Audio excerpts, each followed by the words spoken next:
Hello, welcome to our channel Learn to Score.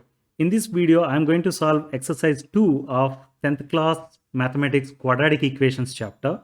I hope you will like the video. Please subscribe to our channel for regular updates. Thank you.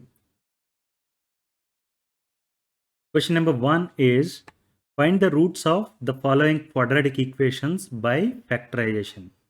We are given total 9 equations. We are asked to find roots of all these equations using factorization method, right? Let's first start with equation number 1, that is x square minus 3x minus 10 equal to 0, right? We know that factors of ax square plus bx plus c equal to 0 can be obtained by finding two numbers p and q such that p plus q equal to b, that is coefficient of x, and p times q is product of remaining coefficients, that is a times c, right? B is the coefficient of x. In this particular case, if you look at b is minus 3, right? So p plus q has to be equal to minus 3 and pq has to be equal to a times c. It means in this particular case a equal to 1 and c equal to minus 10, right? It means p times q has to be equal to minus 10. We have to find two numbers such that their sum is equal to minus 3 and product is equal to minus 10, right? We know the factors of 10 are 1, 2, 5 and 10, right? These are the numbers which can divide number 10. So now look at these factors and we have to write product of two numbers equal to minus 10, right? It means I can write minus 10 as 1 times minus 10. Now let's take sum of 1 and minus 10, that is equal to minus 9, right? Whereas we wanted the product to be minus 3. Sorry, sum to be minus 3. Here we got minus 9. That's why this combination is not correct. Now let's write minus 10 as minus 1 times 10, right? Their sum is 9. It is also not appropriate. We wanted the sum to be minus 3, right? Now let me write minus 10 as minus 2 times 5, right? Their sum is equal to 3. This is also not appropriate. We wanted it to be minus 3. Now let me write minus 10 as 2 times minus 5, right? Their sum is equal to minus 3. Look at this. When I say that p equal to 2 and q equal to minus 5, their product is minus 10, right? And their sum is minus 3. That's what is the requirement. So let me now say that p equal to 2 and q equal to minus 5, right? We can rewrite the equation now as x square plus 2x minus 5x minus 10 equal to 0. If you observe, minus 3x is now written as 2x minus 5x. You see here we said that 2 plus minus 5 equal to 3, right? Let me write this as 2x minus 5x equal to minus 3x, right? If you multiply x with this equation with x, what you get is 2x minus 5x equal to minus 3x, right? Now, in the place of minus 3x, I have written 2x minus 5x, right? We have split the middle term minus 3x into two terms, that is 2x minus 5x, right? Now, I can consider these two terms, first two terms, and take x as the common factor, right? When I do that, first two terms can be written as x times x plus 2, right? Now let me consider the last two terms, minus 5x minus 10. Here if I take minus 5 as the common factor, then what I will have is x plus 2. Look at this. In both the cases, I chose such that x plus 2 has come out to be common factor now. Right? Now let me take x plus 2 as the common factor such that I can write x plus 2 times x minus 5 equal to 0. This particular equation holds true when x plus 2 equal to 0. Right? When x plus 2 equal to 0, the whole equation now I can write it as 0 times x minus 5, that is equal to 0. Right? That's why I say that x plus 2 equal to 0 is one solution for this particular equation. When you say x plus 2 equal to 0 is a solution, x is going to be equal to minus 2. What I have done, I have taken this plus 2 to the other side. So it has become minus 2. Right? Now, the same equation, this particular equation, is valid even when x minus 5 equal to 0. In that case, I can write the equation left hand side as x plus 2 times 0, right? That is equal to 0. This is what is your RHS, right? That's why we can say that x minus 5 equal to 0 is also a solution to this given equation. Let me rewrite that as x equal to 5. Now you see x equal to 5 and x equal to minus 2 are the roots of the given equation. Got it? Now let's look at the second equation, that is 2x square plus x minus 6 equal to 0. We learned earlier that we have to find two numbers p and q such that p plus q equal to b and pq equal to a times c, right? In this particular case, b equal to 1. It means p plus q has to be equal to 1 and pq has to be equal to 2 times minus 6, right? That is a times c. 2 times minus 6 is minus 12, right? It means we have to find two numbers p and q such that p plus q equal to 1 and p times q equal to minus 12, right? What are those numbers you can think of? Let's take factors of 12. You have 1, 2, 3, 4, 6 and 12. All these numbers can divide number 12, right? Now let me write minus 12 as minus 1 times 12, right? If you take their sum, minus 1 plus 12, that is equal to 11. So this is not what we are looking for. We are looking for the sum as 1, right? Here you got plus 11. Even if I change the sign, 1 times minus 12, if I write, what I will be getting is minus 11 as the sum, right? So let's consider another combination. Here 1 and 12 we have considered already. Now let me consider 2 and 6. Minus 2 times 6 is minus 12, right? Their sum is 4. This is also not matching our requirement, right? Even if you change the sign, here if you consider plus and here if you consider minus, that time you will be getting minus 4, right? That is also not going to match our requirement. Now let me consider these two, number 3 and number 4. Minus 3 times 4 is minus 12, right? Minus 3 plus 4 is 1. Is this what we wanted? Right. So let me say that p equal to minus 3 and q equal to 4 are the numbers. Now I can write this equation as minus 3x plus 4x equal to 1x, right? That's what I'm going to do. I'm going to rewrite the equation such that the middle term is split into two terms. Plus x is written now as minus 3x plus 4x, right? Now let's look at this equation. 2x square minus 3x plus 4x minus 6 equal to 0. Let me consider first two terms. What I can take as the common factor out? I can take x as the common factor out, right? In both the terms you have x. When you take the x as common factor, here you have 2x, here you have minus 3 only. That's what I have written here. Now look at the other two terms, 4x minus 6. I have to take certain thing common out so that I'll have 2x minus 3 again there. For that reason, I'm going to take plus 2 as the common factor.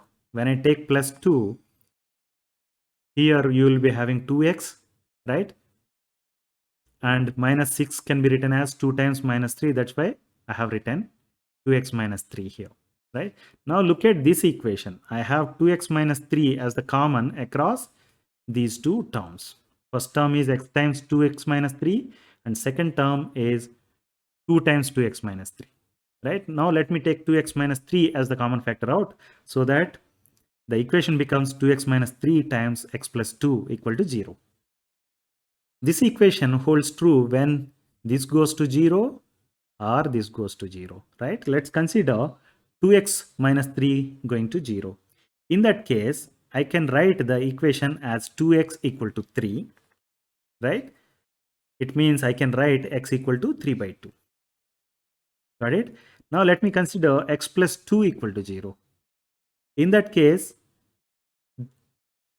I can write it as x equal to minus 2. So to answer the question, minus 2 and 3 by 2 are the roots of the given quadratic equation, right? Now let's consider third part of the equation, that is root 2 times x square plus 7x plus 5 root 2 equal to 0. We have already learned that factors of ax square plus bx plus c equal to 0 can be obtained by finding two numbers p and q such that p plus q equal to b and p times q equal to a times c, right?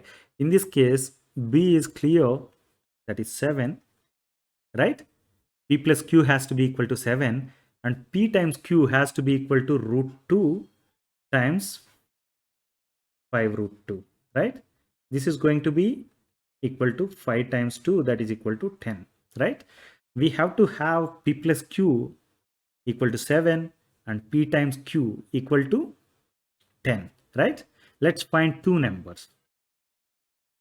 Again, I'm looking at factors of 10, right? Factors of 10 are 1, 2, 5 and 10. Now, you see 2 times 5 is 10 and 2 plus 5 is 7, right? This is what we wanted, right? Two numbers, when you take their product, it has to be equal to 10. That's what we said here. And their sum has to be equal to 7. Now let me say that p equal to 2 and q equal to 5. Using this, I can split the middle term of the given equation. So 7x plus 7x of the equation is now written as plus 2x plus 5x, right? Now, I can consider the first two terms of this particular equation. I have to take something common from this, right? I'm going to take root 2 times x as the common factor. When you take root 2 times x as the common factor, here you will be having only x and here you will be having root 2, right?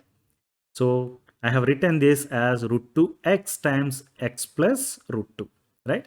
Now look at these two. I have to take something common such that I'll have x plus root 2 coming here also. So what do you think you have to take out? Plus 5, right? Let me take plus 5 as the common factor such that I can write the equation as root 2x plus x plus root 2 plus 5 times x plus root 2, right? That is equal to 0. Now I can take x plus root 2 as common factor out of these two terms. When you do that, the equation becomes x plus root 2 times root 2x plus 5 equal to 0, right? This equation holds true when this goes to 0 or this goes to 0, right? When x plus root 2 goes to 0, x becomes minus root 2, right? When root 2x plus 5 goes to 0, I can write it as root 2x equal to minus 5 first by transposing this plus 5 to the other side, right? Now, once I do that, I can transpose this root 2 to the other side such that it comes in the denominator. So x equal to minus 5 by root 2 is another solution. So to answer the question, root 2 minus root 2 and minus 5 by root 2 are the two roots of given equation. Got it? The next question is 2x square minus x plus 1 by 8 equal to 0. We have to find two numbers p and q such that p plus q equal to b, that is going to be minus 1 here, right? PQ has to be equal to 2 times 1 by 8. That is going to be 1 by 4, right? Let me write that. Now, what factors you can consider. You have 1 by 4. You have to find factors of 1 by 4, right? Let me write minus 1 by 2 times minus 1 by 2 equal to 1 by 4, right? When you sum minus half and minus half, what you get is minus 1. Is that what we wanted? Sum has to be equal to minus 1. That's what we said here. And product has to be equal to 1 by 4. That's what we said. So it is meeting our requirement. So let me say that p equal to minus half and q equal to minus half, right? Now, let me split the middle term of this particular equation. Minus 1x now can be written as minus half x minus half x, right?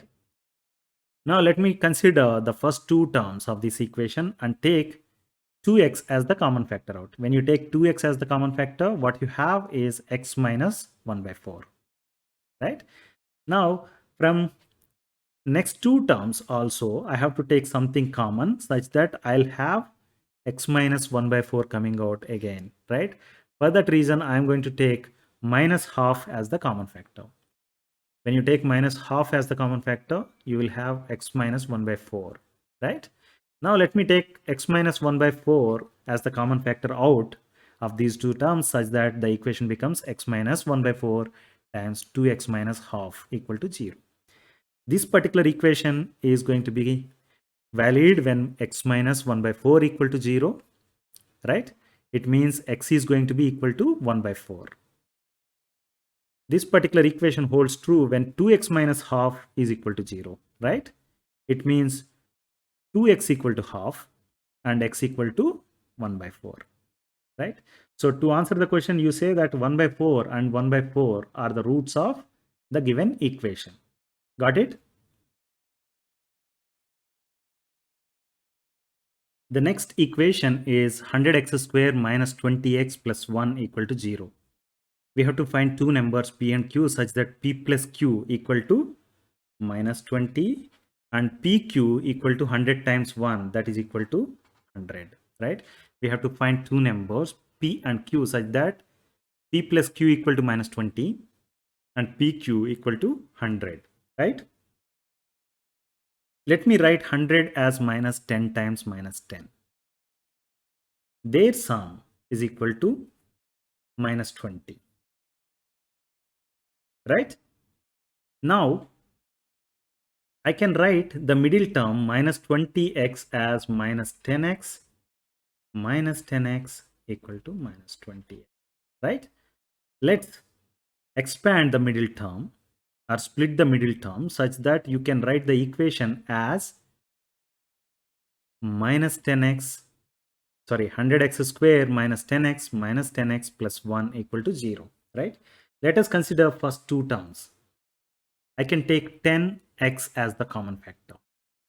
When you take 10x as the common factor, what you have is 10x minus 1, right? Now let me take, we have to take something as the common factor out of these two terms, right? When you take something, you remember that we have to get 10x minus 1 there also, right? For that reason, I'm going to take minus 1 as the common factor. When I take minus 1 as the common factor, I'll have 10x minus 1, right? Now let me take 10x minus 1 as the common factor such that the equation is written as 10x minus 1 times 10x minus 1 equal to 0. This particular equation holds true when 10x minus 1 equal to 0, right? It means x equal to 1 by 10. Same is valid even when this 10x minus 1 equal to 0, the equation is going to be true. That's why let me write x equal to 1 by 10. So to answer the question, 1 by 10 and 1 by 10 are the roots of the given equation, right? You have two equal roots. Please note this. In the previous problem also, we got two equal roots. In earlier problems, we got two different roots. Got it? Now let's look at the next part of the problem, that is x times x plus 4 equal to 12. Let me rearrange this equation such that first we'll get this in the form of ax square plus bx plus c equal to 0. For that, let me write the equation as x times x equal to x square plus x times 4 equal to plus 4x, that is equal to 12. Now let me take this 12 to this side so that I can write the equation as x square plus 4x minus 12 equal to 0. Right? Now, looking at this equation, I have to find two numbers p and q such that p plus q equal to 4 and p times q equal to 1 times minus 12, that is equal to minus 12.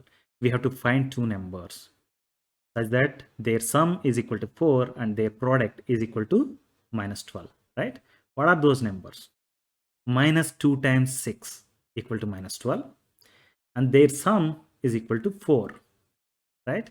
It means p equal to minus 2, that is here, and q equal to 6.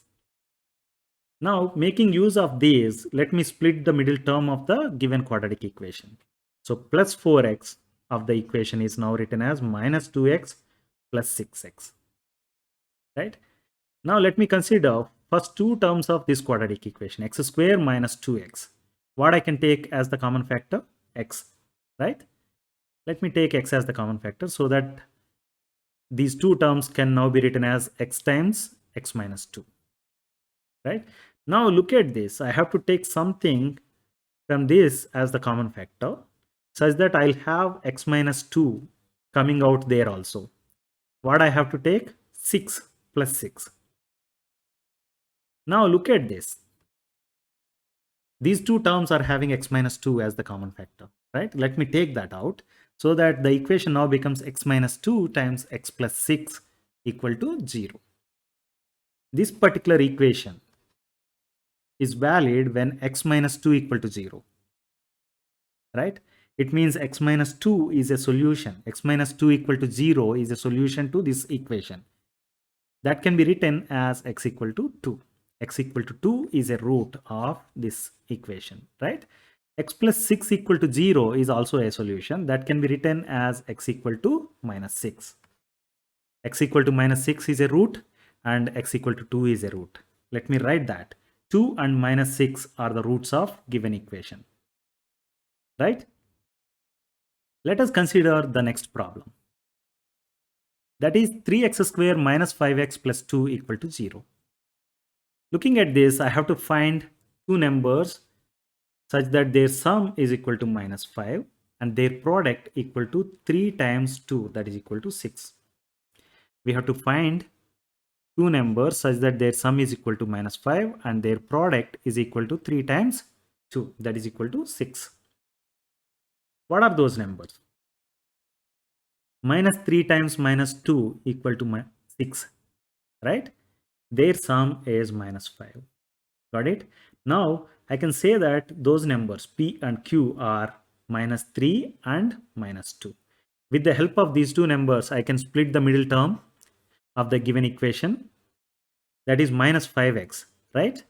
The middle term is now split and written as minus 3x minus 2x. So the whole equation is written as 3x square minus 3x minus 2x plus 2 equal to 0. Look at the first two terms. I have to take something common out. What you can think of? 3x. When you take 3x as the common factor, you will have x here and you will have minus 1 here, right?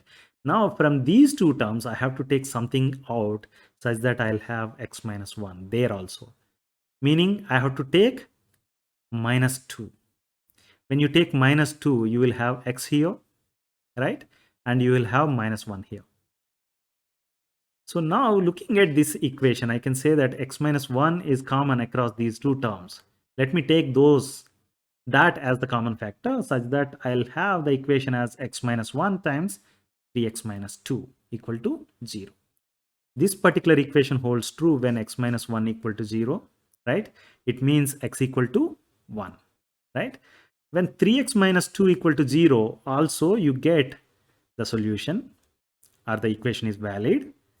It means 3x equal to 2, that says x equal to 2 by 3, right? So to answer the question, 1 and 2 by 3 are the roots of the given equation. Got it? Now let's look at the next part of the problem, x minus 3 by x equal to 2. Let us first simplify this LHS. That can be written as x by 1 minus 3 by x, right? So LCM is x, or the product of these two is x. Now let me write this x as is, and this x divided by 1 is x, right? Minus 3 written as is, and this x divided by this x is 1. That's why I can write it as x square minus 3 divided by x, right? Now look at this. I can write this 2 as 2 by 1. When I do that, I can do cross multiplication, right? When I do cross multiplication, it can be written as x square minus 3 times 1 equal to 2 times x. That's what I have written here. X square minus 3 equal to 2x. Now let me transpose 2x to the other side so that I can write the equation as x square minus 2x minus 3 equal to 0, right? Now looking at this equation, I have to find two numbers p and q such that p plus q equal to minus 2 and pq equal to 1 times minus 3, that is equal to minus 3, right? What are those numbers? Minus 3 times 1 is minus 3. Minus 3 plus 1 is minus 2, right? It means p is minus 3 and q equal to 1. With the help of those two numbers, let me write this minus 2x now as minus 3x plus 1x, right? That's what I have written here. The equation has now become x square minus 3x plus 1x minus 3 equal to 0. Now consider the first two terms.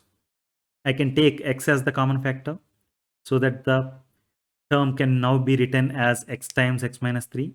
Now from here, I can take plus 1 as the common factor so that it becomes 1 times x minus 3, right? Now let me take x minus 3 as the common factor so that the equation now can be written as x minus 3 times x plus 1 equal to 0. This equation holds true when x equal to 3, right? And this equation is valid when x plus 1 equal to 0, right? It means x equal to minus 1, right? So to answer the question, 3 and minus 1 are the roots of the given equation, right? Let's consider the last part of the equation. 3 times x minus 4 whole square minus 5 times x minus 4 equal to 12. Look at this. This is looking like a minus b whole square, right? Let's use that formula. And this is simple multiplication. 5 times x minus 5 times x and minus 5 times minus 4, right? Let's use that and simplify. 3 times x square minus 8x plus 16. This is what we have written when you squared x minus 4. X minus 4 whole square is x square minus 8x plus 16, right? Now this is minus 5 times x and this is minus 5 times minus 4, that is equal to 12. When you simplify this further, you write this as 3x square and this as 3 times minus 8, that is minus 24x, plus 3 times 16 is plus 48. This is minus 5x and this is plus 20. And if I bring this plus 12 to this side, it becomes minus 12, that is equal to 0, right? Now let's further simplify this equation by clubbing the terms containing x and clubbing the constants, right?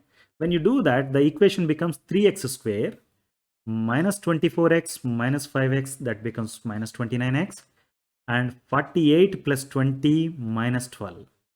48 plus 20 is 68 minus 12 is plus 56. So this is the equation we have now. We have to find two numbers such that their sum is equal to minus 29 and their product is equal to 3 times 56, right? That is equal to 168. What are those numbers? I write it as minus 21 times minus 8. Their sum is equal to minus 29, right?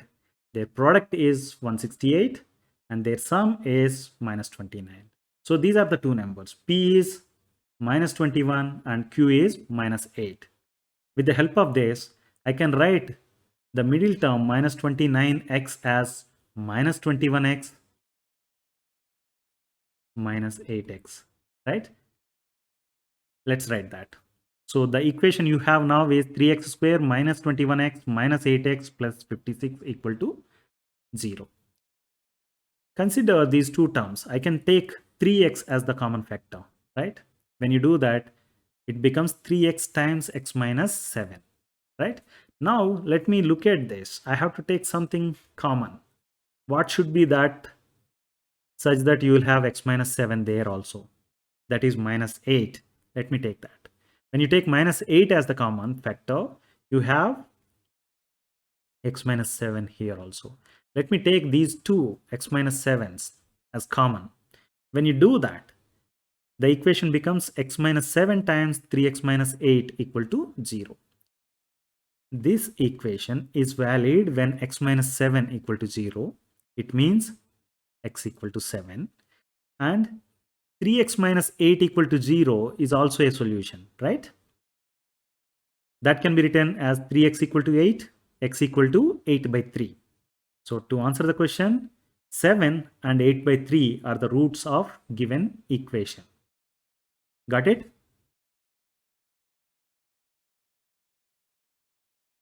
Question number 2 is find two numbers whose sum is 27 and product is 182. We are asked to find two numbers whose sum is 27 and whose product is 182. We have to find two numbers, right? Their sum equal to 27 and their product is 182. This itself can be written as a quadratic equation. First, let's write that and then solve. To write that, let me assume that one of the numbers is x. One of those two numbers is x. We said that x plus something, x plus second number equal to 27, right? Then what is the second number? Second number is going to be 27 minus x, right? Let's say that since sum of two numbers is 27, the other number is going to be 27 minus x. Now look at this. One number is x, other number is 27 minus x. And here it is said that their product is 182, right? It means I can write it as 27 minus x times x equal to 182, right? Let me expand this so that I can write it as 27 times this x, that is 27x, minus x times x is minus x square, that is equal to 182. Now I can transpose this 182 to the other side such that the equation can be written as minus x square, this is written as is, plus 27x written, and this 182 becomes minus 182, right?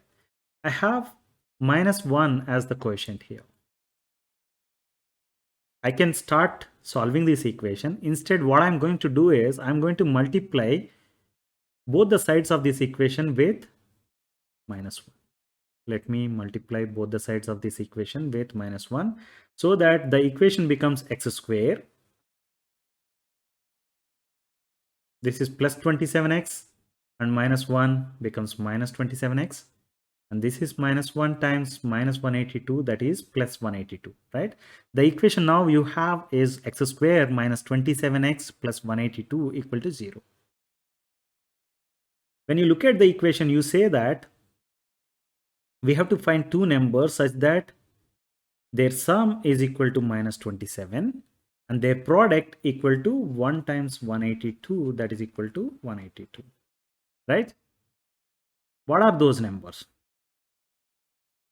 We have to find two numbers, p plus q equal to minus 27 and pq equal to 182. Those numbers are minus 13 and minus 14. When you take their product, that is equal to 182. And their sum is minus 27, right? But doing this, actually, you need practice of multiplication tables. Otherwise, it becomes a bit tedious. Now, when you say that p equal to minus 13 and q equal to minus 14, I can split this middle term as minus 13x minus 14x, right? Minus 27x is now written as minus 13x minus 14x. So the equation now you have is x square minus 13x minus 14x plus 182 equal to 0.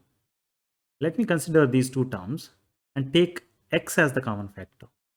When I do that, I'll write it as x times x minus 13, right? Look at these two terms. I can take minus 14 as the common factor such that I'll have x minus 13 here also. Now let me take x minus 13 as the common factor out of both these terms such that the equation is now written as x minus 13 times x minus 14 equal to 0. This equation holds true when x minus 13 equal to 0, right? It means x equal to 13.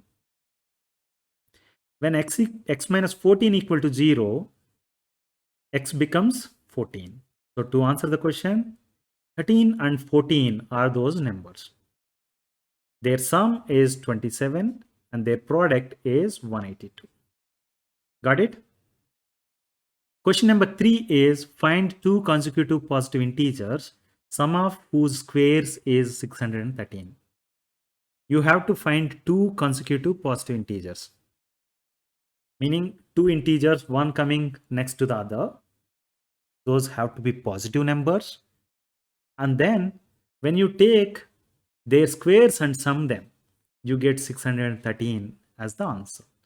What are those numbers? This is the question we are asked. Let me assume that one of the numbers is x. It is a positive integer. The consecutive positive integer is going to be x plus 1, right? Now, as per the second statement, sum of whose squares is 613. It means I have to square this and I have to square this number also, right? Their sum is equal to 613. I can write it as x square plus x plus 1 whole square equal to 613, right? This is looking like a plus b whole square, right? Let me use a plus b whole square formula, that is equal to a square plus 2ab plus b square, right? So that I can expand this equation as x square plus x square plus 2x plus 1 equal to 613.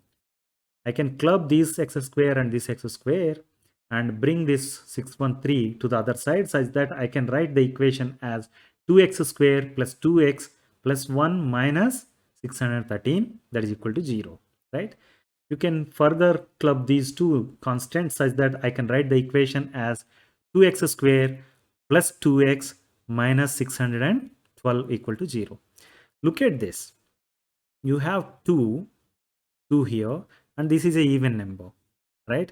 It means I can take 2 as the common factor out of the whole equation, or otherwise I can say that let me divide both the sides of the equation with number 2. When you do that, you will have the equation as x square plus x minus 306 equal to 0, right? Now, as per this, we have to find two numbers p and q such that p plus q equal to 1 and p times q equal to minus 306, right? We have to find two numbers p plus q equal to 1 and p times q equal to minus 306. Can you quickly do it? When it is difficult to do that, let's find factors of 306 first. 306 can be written as 2 times 153, right? 153 can be written as 3 times 51. I'm finding prime factors of 306, right? 51 can be written as 3 times 17, and 17 itself is a prime number. That's why we stop here and write 306 as 2 times 3 times 3 times 17. Now, we can play with different combinations. You can take these two numbers together and these two numbers together, or these two together and these two together, like that, and see which one matches our requirement. Their sum has to be equal to 1 and their product has to be equal to minus 306, right? For that, what I'm going to say is I'm going to club these three numbers. That becomes 18 and this 17 is written as is. That's why 306 equal to 18 times 17, right? If I write minus 306 as 18 times minus 17, their sum is equal to 1, right? The product is minus 306 and the sum is 1 when when p equal to 18 and q equal to minus 17, right? This is how we got the numbers. You remember when you had small numbers, we were able to quickly do it based on multiplication tables, what we know. When you have this kind of scenario, of course, if you know 18th table or 17th table, you can quickly get it. Otherwise, it's better to do this way. You can find prime factors of the given number and then play with the prime factors, arrange them such that you get the required combination. Got it? Let's take note of these two numbers, p and q, such that I can now split this middle term plus x as 18x minus 17x, right? Let me write the equation now as x square plus 18x minus 17x minus 306 equal to 0. Consider these two terms. I can take x as the common factor, right? And from here, I can take minus 17 as the common factor such that I'll have x plus 18 in both the places. Let me take x plus 18 as the common factor out now, such that the equation becomes x plus 18 times x minus 17 equal to 0. This particular equation holds true when x plus 18 equal to 0, right? It means x equal to minus 18. This particular equation holds true when x minus 17 equal to 0. It means x equal to 17. Now look at this. We got two roots, minus 18 and plus 17, right? But we are looking for positive integers. So positive integer what you had is 17. That's why I choose x equal to 17 to answer this particular problem, right? One of the numbers is 17. The second number is x plus 1. That is 17 plus 1. That is 18, right? So to answer the question, the consecutive positive integers are 17 and 18. Got it? Question number 4 is the altitude of right angle triangle is 7 centimeters less than its base. If the hypotenuse is 13 centimeters, find the other two sides. You see, you have a right angle triangle. You know the value of hypotenuse, the length of hypotenuse, right? Base and height are not given, but the relation between them is given, right? Altitude means height is 7 centimeters less than its base, right? So let me assume the base length as x centimeters. If base is x centimeters, the altitude or height is going to be x minus 7 centimeters, right? That is the first statement. Height of a right angle triangle is 7 centimeters less than its base. And hypotenuse is given. That is 13 centimeters, right? Now, if you draw a right angle triangle, it looks like this. You have base, that is x, and height or altitude, that is x minus 7, and hypotenuse, that is 13, right? When you have right angle triangle, you know that you can apply Pythagoras theorem, right? That says that hypotenuse square of length of hypotenuse is equal to sum of the squares of other two sides, right? That is the Pythagoras theorem. That's why I have written it as hypotenuse square equal to base square plus altitude square. Let's now substitute hypotenuse equal to 13, base equal to x, and altitude equal to x minus 7. So that I can write the equation as 13 square equal to x square plus x minus 7 whole square, right? Let us simplify this. This is looking like a minus b whole square, right? Let's make use of a minus b whole square formula, that is a square minus 2ab plus b square, right? With the help of that formula, we can expand the equation as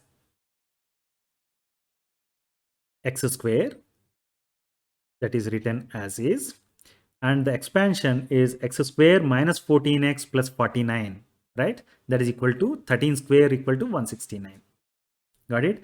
Now let me add these two and bring this 169 to the other side such that I can write the equation as 2x square minus 14x plus 49 minus 169 equal to 0, right?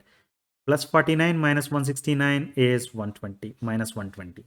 Now the equation you have is 2x square minus 14x minus 120 equal to 0, right? This is what is called a quadratic equation because it is in the form of ax square plus bx plus c equal to 0, right? When you look at this, you can say that I have to take 2 as the common factor out of all these because all these are even numbers. When you do that, the equation you will have is x square minus 7x minus 60 equal to 0. We have to solve this particular equation to find the length of the base and altitude. Let's take a note of that. We have to solve this equation. For that, we have to find two numbers p and q such that p plus q equal to minus 7 and pq equal to minus 60, right? 1 times minus 60, that is minus 60. What are those numbers? Minus 12 times 5 equal to minus 60. Minus 12 plus 5 equal to minus 7, right? It means p equal to minus 12 and q equal to 5. We got two numbers required. Now let me write minus 7x as minus 12x plus 5x equal to minus 7x, right? Let me split the middle term of the equation such that it can be written as x square minus 12x plus 5x minus 60 equal to 0. This is the equation. Consider first two terms, x can be taken as the common factor, and consider last two terms, I can take plus 5 as the common factor. So in both the terms now you have x minus 12 as the common factor, right? Let me take them as the common factor such that I'll have the equation as x minus 12 times x plus 5 equal to 0, right? This particular equation holds true when x minus 12 equal to 0. It means x equal to 12.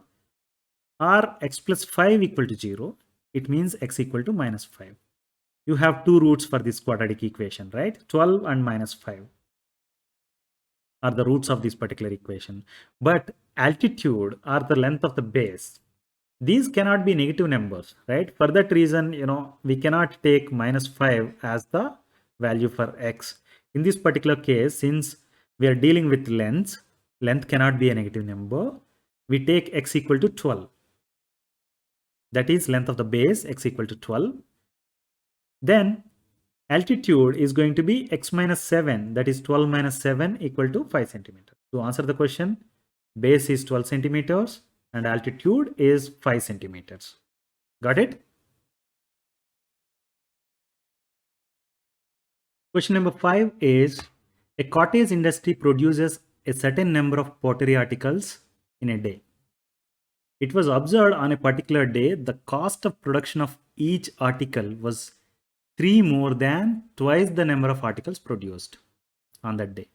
If the total cost of the production on the day was 90 rupees, find the number of articles produced and cost of each article. Look at the question carefully. The first statement is cottage industry produces a certain number of pottery articles in a day. That is not going to help us anything in formulating the problem. It was observed on a particular day that cost of production of each article in rupees was 3 more than twice the number of articles produced. If you know the number of articles produced, you can get the cost of production of each article, right? because cost of production of each article was 3 more than twice the number of articles produced. If you know the number of articles produced, multiply with that with 2, that is going to be twice the number of articles produced, and then 3 more means add 3, so that cost of production of each article you will have. Now the next statement says that if total cost of production on the day was 90 rupees, total cost is known, means you can find the number of articles, right? That's what we are asked to do. We are asked to find the number of articles produced and cost of each article. To begin with, since we said that if I know the number of articles produced, we are in a position to solve this problem, right? For that reason, let me assume that the number of articles produced is equal to X, right? Then as per this particular statement, cost of production of article is 3 more than twice the number of articles produced. Twice the number of articles produced is 2x, right? And 3 more than that, it means it is going to be 2x plus 3. So that is cost of each article. Cost of each article is 2x plus 3. If I produce x articles, it is 2x plus 3 is the cost of producing each article, right? Now the total production cost given as 90 rupees. The total production cost is going to be cost of one article times the number of articles produced, right? In other words, you can say that number of articles produced times cost of each article is going to be cost of total production, right? Let me substitute. The number of articles produced is X and cost of each article is 2x plus 3. When you substitute, the equation becomes X times 2x plus 3 equal to 90, right? Let me simplify this equation, multiply these two and then multiply these two, so that I can write the equation as 2x squared plus 3x equal to 90. Let me bring this 90 to the other side so that I can write the equation as 2x squared plus 3x minus 90 equal to 0. Now looking at this, we have to find two numbers p and q such that p plus q equal to 3 and pq equal to 2 times minus 90. This is 2 and this is minus 90, that is equal to minus 180. We have to find two numbers. Their sum has to be 3 and their product has to be 180. What are those numbers? Minus 12 times 15 is 180, minus 180, right? And their sum is 3. If you have difficulty in solving, in getting this, you can go by finding factors of 180 and then you will be able to solve this easily. Minus 12 times 15 equal to minus 180, right? Their sum equal to 3. Now, it's always good to have learned well your multiplication tables so that you can quickly solve this problem. Otherwise, finding factors is going to be a bit time-consuming job, right? Now, since I have these two numbers, P and Q, as minus 12 and 15, I can split this middle term plus 3x such that I can write it as minus 12x plus 15x, right? The equation now written as 2x squared minus 12x plus 15x minus 90 equal to 0. Let me consider these two terms. I can take 2x as the common factor. When I do that, these two terms are now written as 2x times x minus 6, right? Now look at these two. What should I take as the common factor such that I'll have x minus 6 coming here also? For that, I'm going to take plus 15 as the common factor, right? When you do that, you have plus 15 times x minus 6, that is equal to 0. Let me take x minus 6 as the common factor out so that the equation now can be written as x minus 6 times 2x plus 15 equal to 0. This particular equation holds true when x minus 6 equal to 0. It means x equal to 6. 2x plus 15 equal to 0. That can be written as 2x equal to minus 15. X equal to minus 15 by 2. Right? You have two roots for the given equation, that is equal to x equal to 6 and x equal to minus 15 by 2. But the number of articles cannot be a negative number, right? That's why we said the answer as number of articles produced equal to 6. We have chosen x equal to 6 as the answer for this particular problem because the number of articles produced can be only a positive number, right? Then once you have the number of articles produced equal to 6, the cost of each article is going to be 2x plus 3. That is 2 times 6 plus 3. That is 12 plus 3 equal to 15 rupees. So to answer the question, number of articles produced is 6 and cost of each article is 15 rupees. Got it? Question number 6 is find the dimensions of a rectangle whose perimeter is 28 meters and whose area is 40 square meters. We have to find the dimensions of a rectangle. Perimeter of the rectangle is given, that is 28 meters, and area is given, that is 40 square meters. We have to find the dimensions of rectangle. Means we have to find what is the length of the rectangle and what is the width or breadth of the rectangle, right? So let me say that since perimeter is given, we know that perimeter can be written as 2 times length plus width, or you can say that 2 times length plus 2 times width equal to the perimeter, that is equal to 28 meters in this case, right? And area is length times width, that is 40 meters square given. When you look at this, what you can say is, if I assume length to be something, then using this equation I can get the width, right? Let me assume that length of the rectangle equal to x. When you assume length of the rectangle equal to x, since the area is equal to 40, width is going to be equal to 40 by x, right? Now you know length equal to x and width equal to 40 by x. This is not what we are asked to find, right? We are asked to find the numbers. For that reason, we are going to make use of this particular statement. Perimeter of the rectangle equal to 28 meters. So let me write this equation now as 2 times x plus 40 by x equal to 28, right? 2 times length plus width equal to 28.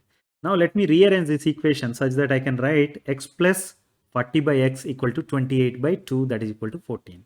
Now the equation I have in hand is x plus 40 by x equal to 14, right? We have to first simplify this LHS. For that, let me write it as x by 1 plus 40 by x. The denominator is going to be x. Let me write this x as is. This x divided by 1 equal to x. And let me write plus 40 as is. And this x divided by this x equal to 1. Right? When you have that, I can write the given equation as x plus 40 by x as x times x plus 40 divided by x, that is x square plus 40 by x, right? That is equal to 14, right?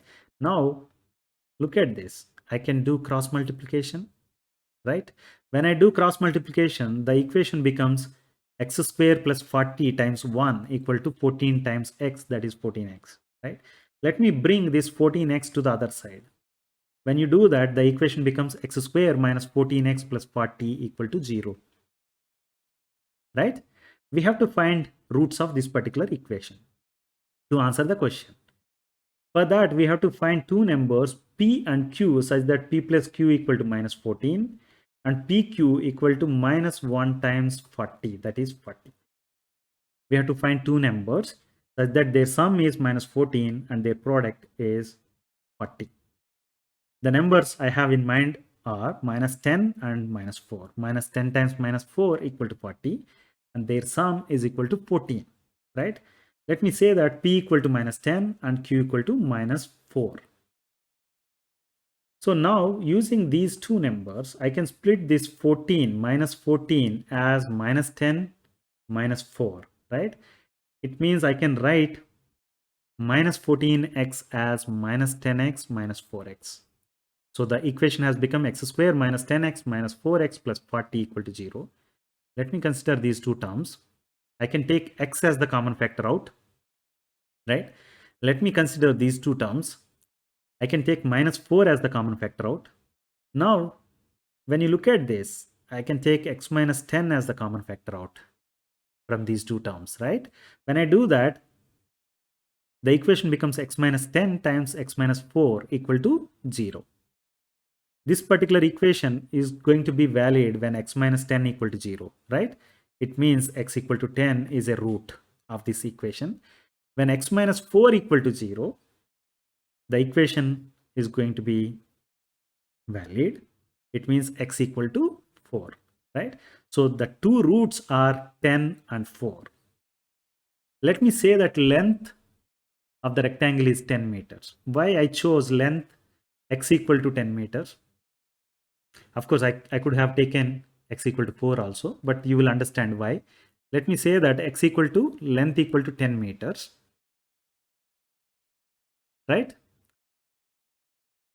Then width equal to 40 by x, that is 40 by 10, that is equal to 4. Instead of taking this, if you take this as 4, length 4, the width is going to be 10. In a rectangle, you don't want to have, width to be more than length, right? For that reason, I chose length equal to 10 meters and got the width as 4 meters. To answer the question, dimensions of the rectangle, length equal to 10 meters, sorry, and width equal to 4 meters. Got it?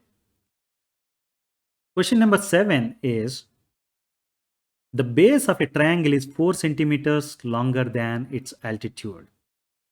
If the area of the triangle is 48 square centimeters, find its base and altitude. Here, the relation between base and altitude is given, right, of the triangle. Base is 4 centimeters longer than its height. Area of the triangle is given, that is 48 square centimeters. In this case, the triangle type is not given, right? And we are asked to find base and altitude. Since area of the triangle is given, we can make use of the formula of area of triangle, right? We know that area is base times height, half times base times height, right? So let me assume that altitude equal to x centimeters. If I assume altitude to be x centimeters, then base is going to be 4 centimeters longer than altitude, right? So base is going to be x plus 4 centimeters. Now we can make use of area formula, right? Area of triangle is half base times height, right? Height or altitude, you can use any of the words, not a problem. Base is x plus 4 and height is x. When you substitute them, that is equal to 48 square centimeters, right? 48 equal to half times x plus 4 times x. Now let's simplify this equation such that I can write it as x plus 4 times x equal to 2 times 48. I have taken this 2 to the other side, right? Now let me expand this equation such that it can be written as x square plus 4x equal to 96. When you take this 96 to the other side, it becomes x square plus 4x minus 96 equal to 0. This is the equation we want to solve, right? For that, we have to find two numbers such that their sum is equal to 4 and their product is equal to 1 times minus 96, that is minus 96, right? What are those numbers? Minus 8 times 12 equal to minus 96. Minus 8 plus 12 equal to 4, right? So those numbers are minus 8 and plus 12, right? With the help of these numbers, I can write 4x as minus 8x plus 12x, right? That's what I'm going to write and split the middle term such that the equation becomes x square minus 8x plus 12x minus 96 equal to 0. Now let me consider these two terms. And I can take x as the common factor so that it becomes x times x minus 8. And from here, I can take plus 12 as the common factor so that I will have x minus 8 here also. Now let me take x minus 8 as the common factor from these two terms. When I do that, the equation becomes x minus 8 times x plus 12 equal to 0. This particular equation holds true when x minus 8 equal to 0, right? It means x equal to 8 is the root of the equation. And when x plus 12 equal to 0, also this equation is valid. It means x equal to minus 12. So first, we have to say that roots of this particular equation are 8 and minus 12, right? But we are not going to make use of minus 12 because altitude cannot be a negative number. That's why we chose x equal to 8 as the answer, such that I can say that altitude is 8 centimeters, base is x plus 4, that is 12 centimeters. So to answer the question, altitude is 8 centimeters and base is 12 centimeters for the triangle whose area is 48 square centimeter. Got it? Question number 8 is, two trains leave a railway station at the same time. The first train travels towards west and the second train travels towards north. First train travels 5 kilometers faster than second train. If after 2 hours they are 50 kilometers apart, find the average speed of each train. Let's read the problem statement again. Two trains leave the railway station at the same time, right? This is not really making much of value to formulate the problem. But here the second statement says that the first train travels towards west and the second train travels towards north. They are starting at the same point. They are traveling perpendicular to each other. Meaning, if you draw the travel paths, they'll make 90 degrees angle. Please note this, right? The next statement says that if first train travels 5 kilometers per hour faster than the second train, the first train travels 5 kilometers faster than the second train. Please note this. This is going to be useful for formulating the problem. Then it is said that if after 2 hours they are 50 kilometers apart, find the average speed of each train. Right? We are asked to find average speed of each train, right? And here it is said that first train travels 5 kilometers per hour faster than the second train. Meaning, if I know what is the speed of second train, I can get the speed of first train, right?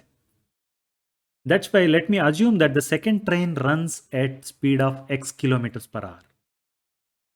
If the second train runs at x kilometers per hour speed, the first train is going to be running at x plus 5 kilometers per hour, right? That is what we are getting from this particular statement. If after 2 hours they are 50 kilometers apart, right? It means first we have to find how much distance they have traveled in 2 hours. Both the trains have traveled for 2 hours, right? One is going at x kilometers per hour and other is going at x plus 5 kilometers per hour. So in 2 hours, how much distance each train is going to cover? The first train is going to cover 2 times x plus 5, that is equal to 2x plus 10 kilometers, right? Train 1, which is running faster than the other train, is going to cover 2x plus 10 kilometers in 2 hours. The second train is going to cover a distance of 2x kilometers, right? The first train has covered 2x plus 10 kilometers. The second train has covered 2x kilometers. And they are perpendicular to each other, right? That's why if you draw a figure for this is the distance covered by the second train and this is the distance covered by the first train, right? and they started here and they are going perpendicular to each other. That's what the statement says, right? One is going towards west and other is going towards north, right? If this is north, second train is going towards, sorry, this is north and the first train is going towards west, right? And after 2 hours, you have the train at 2x distance and other train at 2x plus 10 kilometers distance, and the distance between these 2 points, from the starting point, these are the distances, right? But if you take the end points after 2 hours, the distance between them is 50 kilometers. That's what is given here. Now for this right angle triangle, we are given what is the base, what is the height, and what is the hypotenuse also, right? Using Pythagoras theorem, we can relate these three. Pythagoras theorem states that hypotenuse square is equal to base square plus altitude square, right? Or otherwise you can say that 2x is the altitude and 2 times x plus 5 is the base for this particular triangle, and hypotenuse is 50, right? Let's substitute that so that I can write the equation as 50 square equal to 2x whole square plus 2x plus 10 whole square, right? Let me expand this. To expand this, I can make use of a plus b whole square formula. 50 square is 2500. 2x whole square is 4x square, and 2x plus 10 whole square can be written as 4x square plus 40x plus 100, right? Now let me club the terms containing x squares, and then the constants, I can bring 2500 to the other side, so that the equation I have now is 8x square plus 40x plus 100 minus 2500 equal to 0, right? Now let me club these two also, such that I can write the equation as 8x square plus 40x minus 2400 equal to 0. Look at this. I have 8. 5 times 8. This is 3 times 8 is 24, right? 2400 is going to be 300 times 8.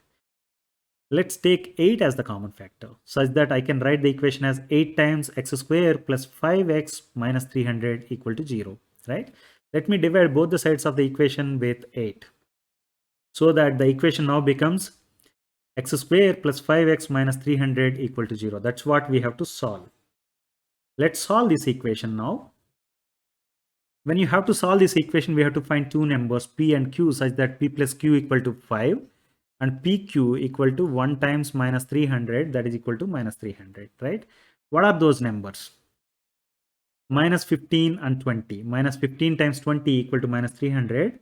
Minus 15 plus 20 equal to 5, right? P equal to, now you have p equal to minus 15 and q equal to 20, right?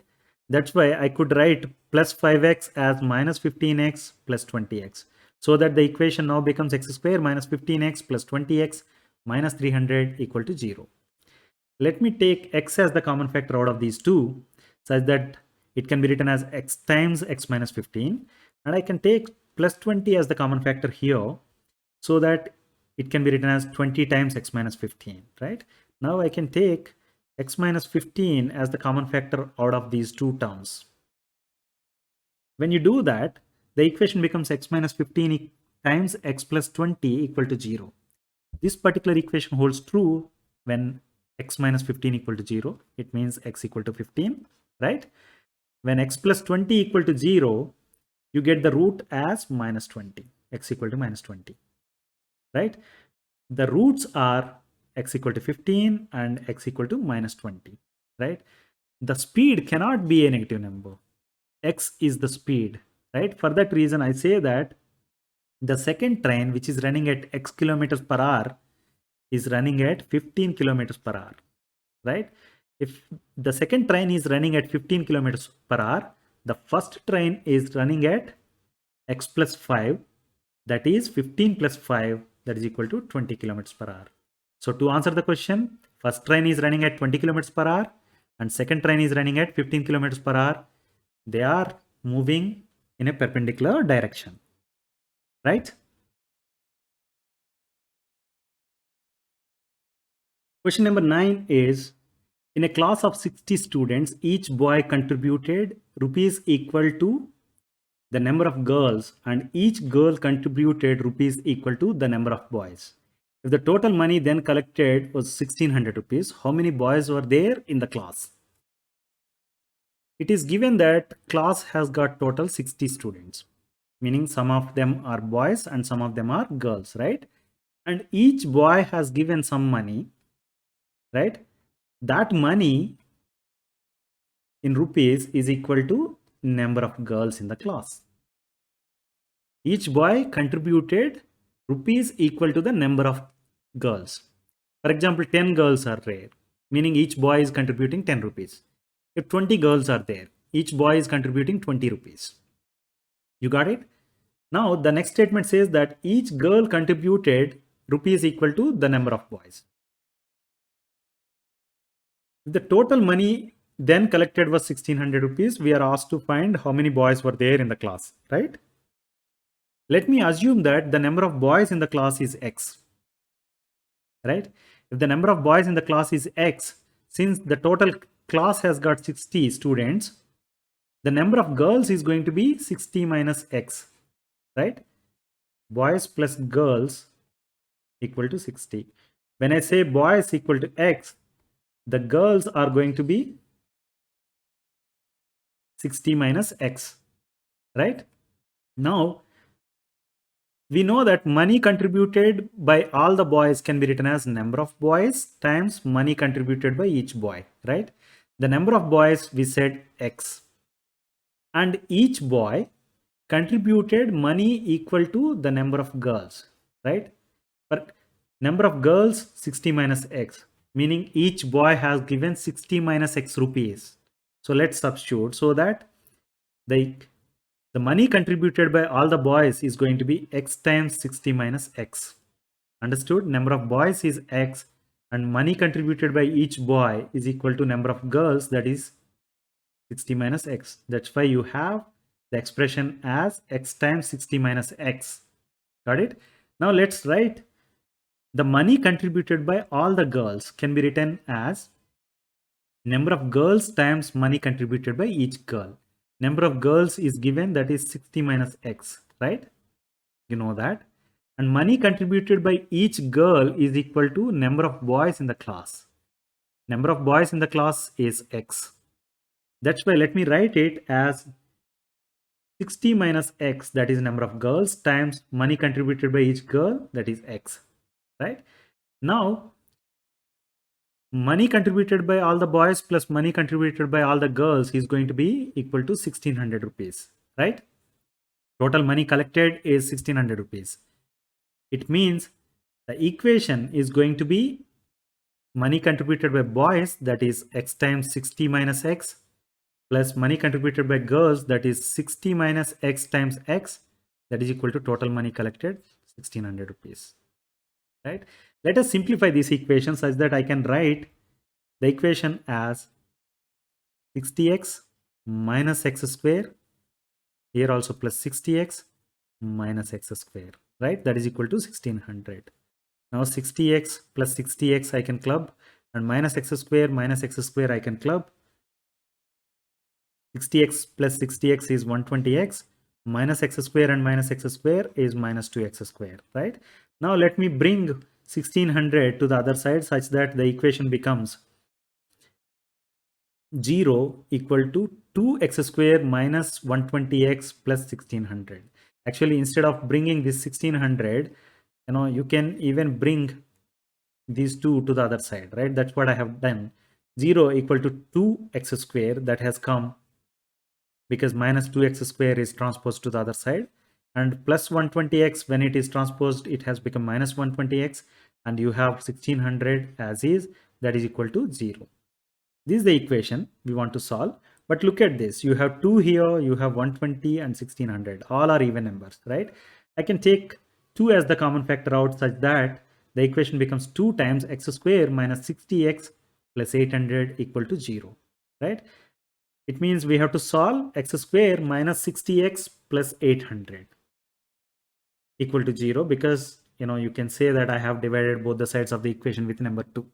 In that case, here it becomes 1, here it becomes 0. That's why you have the equation as x square minus 60x plus 800 equal to 0. This has to be solved. Let's solve that. To do that, we have to find two numbers such that p plus q equal to minus 60 and pq equal to 1 times 800, that is equal to 800. What are those numbers? P and q. Minus 20 times minus 40 equal to minus 20 times minus 40 equal to plus 800. That's what we wanted, right? Minus 20 plus minus 40 equal to minus 60. We have two numbers now. Minus 20 and minus 40 are the p and q respectively, right? Now I can say that minus 60x equal to minus 20x minus 40x, right? Let me make use of that to split the middle term, such that I can write the equation as x square minus 20x minus 40x plus 800 equal to 0. Consider these two. I can take x as the common factor, right? And consider these two terms. I can take here minus 20 as the common factor, so that minus 40 as the common factor, so that I have x minus 20 here. If you take minus 20 as the common factor, you will have here 40, right? Minus 40. That is not what we wanted. We want x minus 20 in both the terms now. When I take x minus 20 as the common factor from both the terms, I'll have the equation now as x minus 20 times x minus 40 equal to 0, right? This particular equation is valid when x minus 20 equal to 0. It means x equal to 20. Or x minus 40 equal to 0 is also going to be the solution to the given equation. It means x equal to 40. Now you have two numbers, x equal to 20 and x equal to 40. I can say that number of boys x equal to 20. In that case, girls are going to be 40, right? 60 minus x, that is. Question number 10 is, a motorboat heads upstream a distance of 24 kilometers on a river whose current is running at 3 kilometers per hour. The trip up and back takes 6 hours. Assuming that the motorboat maintained a constant speed, what was its speed? The points to be noted here are, the boat is maintaining a constant speed. It means whether it is running in still water or going upstream or going downstream, it is running at the same speed. Okay, it means that, for example, if you are riding a motorcycle, you are holding the position of accelerator at the same, right? So when you are going on the plain road, you are going at some speed, right? If you are going up, then your speed is going to get reduced a little bit, right? Because you are not changing the position of the accelerator.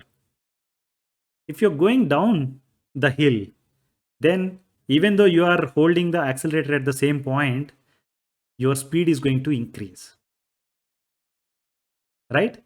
Or in other words, I can say that in a given time, of let's say 1 minute, if you are on the plain road, you're going to cover some distance, and if you're going up the hill, you're going to cover less distance in the 1 minute, and if you are going down the hill in 1 minute, you are going to cover more distance. Got it? For that reason, when you have to solve this kind of problems, going upstream, going downstream, and when the water is flowing, right, you have to consider this. So let me start with assuming that speed of boat in still water is x kilometers per hour. It is something like, you are holding the accelerator at some position. With that, if you're going on a plain road, you are going to cover a distance of x kilometers per hour. This is somewhat similar to that, right? Speed of boat in still water is x kilometers per hour. If you're going upstream, meaning if you are going against water which is flowing down, right? When you're going against it, your speed is going to decrease compared to the speed you have here, right? That is, speed of boat upstream is going to be x minus 3 kilometers per hour. The reason is that the water is running at 3 kilometers per hour against your boat, right? It is something like while you are going uphill with the same accelerator position, your speed is going to be less, right? That's why you have speed of boat upstream is going to be x minus 3 kilometers per hour. The speed of the boat downstream is going to be x plus 3 kilometers per hour, because the boat is trying to move at x kilometers per hour, but water is pushing that downstream, right? That's why you are going to run at x plus 3 kilometers per hour. Got it? Now, the point here is upstream he has covered 24 kilometers, and even downstream also he has covered 24 kilometers, right? To cover 24 kilometers, we don't know how much time it took, but to cover this 24 upstream and 24 kilometers downstream together, meaning the total trip time was 6 hours, right? So to get that, since the time is given, we have to express whatever we have in hand now, the speeds. We have to express them in terms of time, because the total time taken for up and down trips is going to be 6 kilometers, right? The time is given. For that reason, what I'm going to do is I'm going to calculate the time taken for trip up, meaning to going upstream, how much time it must have taken. 24 kilometers distance he has covered, and with the speed of x minus 3 kilometers, right?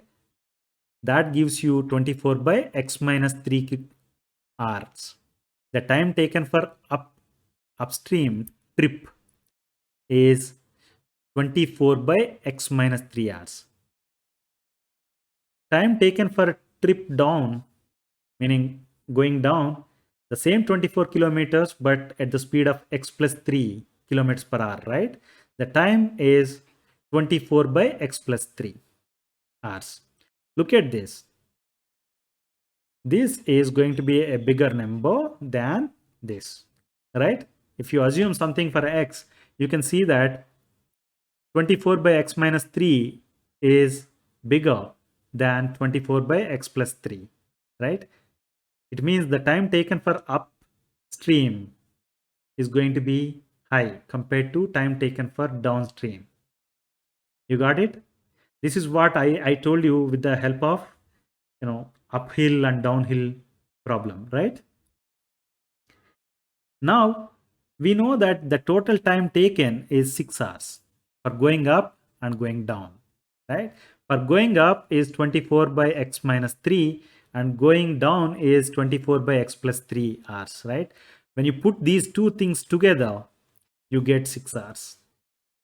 So time taken for total trip is 6 hours. That can be written as 24 divided by x minus 3 plus 24 divided by x plus 3, that is equal to 6. Now we have to simplify this left hand side first. For that, I can write the denominator as x minus 3 times x plus 3, right? Now let me write this 24 as is, and this LCM divided by x minus 3 is going to be x plus 3, right? Now let me write plus 24 as is, this one, and the LCM divided by x plus 3 is going to be x minus 3, right? Let me write that. Now you have the expression as 24 times x plus 24 times 3 plus 24 times x minus plus 24 times minus 3, right? Divided by x minus 3 times x plus 3. Let's simplify this such that I can write it as 24x plus 72 plus 24x minus 72 divided by x minus 3 times x plus 3. Plus 72 minus 72. I can cancel these two. 24x plus 24x is 48x. Now let me multiply the denominator.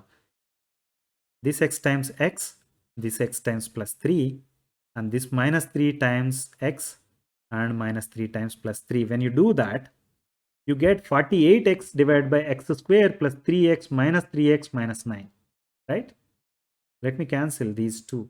3x plus 3x and minus 3x gets cancelled, so that I have the expression as 48x divided by x square minus 9, that is equal to 6.